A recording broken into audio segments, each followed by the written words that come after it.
भगवान शिव के होश तब उड़ गए जब एक परम भक्त अपने हाथों के सहारे सिर झुकाए कैलाश पर्वत तक पहुंच गया। उसकी अद्भुत और निष्काम भक्ति से प्रसन्न होकर स्वयं महादेव ने उसके लिए नटराज रूप में आनंदमय तांडव किया।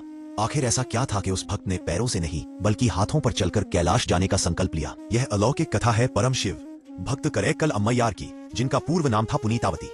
पुनीतावती का जन्म करैक्कल नगर के एक समृद्ध व्यापारी परिवार में हुआ। चारों ओर धन, सुख और वैभव था, लेकिन उनका मन सांसारिक आकर्षणों में कभी नहीं उलझा। बचपन से ही उनका हृदय केवल भगवान शिव की भक्ति में रमा रहता था। हर श्वास के साथ वे महादेव का स्मरण करती थीं और हर कर्म को उन्हीं को समर्पित मानती थीं। एक दिन उनके जीवन में ऐसी दिव्य घटना घटी जिसने उनके भीतर छिपी महानता को संसार के सामने प्रकट कर दिया।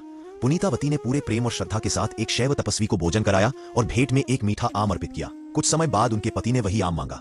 पुनीतावती ने बिना किसी संकोच या चिंता के मन ही मन महादेव का स्मरण किया। उसी क्षण शिव कृपा से उनके हाथ में वैसा ही एक और मीठा आम प्रकट हो गया। यह दृश्य देखकर उनके पति भय और आश्चर्य से कांप उठे। उन्हें समझ आ गया कि पुनीतावती कोई साधारण स्त्री नहीं बल्कि शिव की विशेष कृपा से युक्त दिव्य आत्मा है। लेकिन अज्ञान और डर ने उनके हृदय को घेर लिया। उसी भय के कारण उन्होंने पुनीतावती का त्याग कर दिया। पति के त्याग के बाद पुनीतावती ने भी संसार के हर बंधन को तोड़ दिया।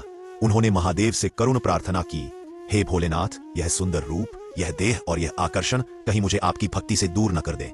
मुझे ऐसा बना दीजिए कि संसार की कोई भी इच्छा मुझे बांध न सके। भगवान शिव ने उनकी निस्वार्थ भक्ति को स्वीकार किया और उन्हें अस्थिपंजर समान प्रेत रूप प्रदान किया। यह रूप इसी दंड का नहीं बल्कि परम वैराग्य और दिव्यता का प्रतीक था। इसी अवस्था में वे संसार में करैक्कल अम्मैयार के नाम से प्रसिद्ध हुई। करैक्कल की पूजनीय माता। शिव प्रेम में पूर्णतः लीन अम्मैयार ने कैलाश पर्वत जाने का संकल्प लिया। उनका मानना था कि जिस भूमि पर महादेव का वास हो उसे पैरों से स्पर्श करना भी उनके लिए अपमान समान है। इसी भाव से उन्होंने सिर के बल हाथों के सहारे चलते हुए कैलाश की यात्रा आरंभ की। उनकी इस चरम भक्ति को देखकर स्वयं भगवान शिव अत्यंत प्रसन्न हुए। उन्होंने स्नेहपूर्वक अम्मा कहकर पुकारा। यह महादेव ने उन्हें वरदान दिया कि वे जन्म मरण के बंधन से मुक्त होकर सदैव उनके आनंदमय नटराज तांडव का साक्षात दर्शन करती रहेंगी। उसी क्षण अम्मैयार ने शिव के तांडव को देखा और उनके मुख से निकले अमर भक्ति गीत मूत्ता तिरुपतिकम, जो आज भी हर शिव भक्त की आत्मा को स्पर्श करते हैं। तो बोलिए, हर हर महा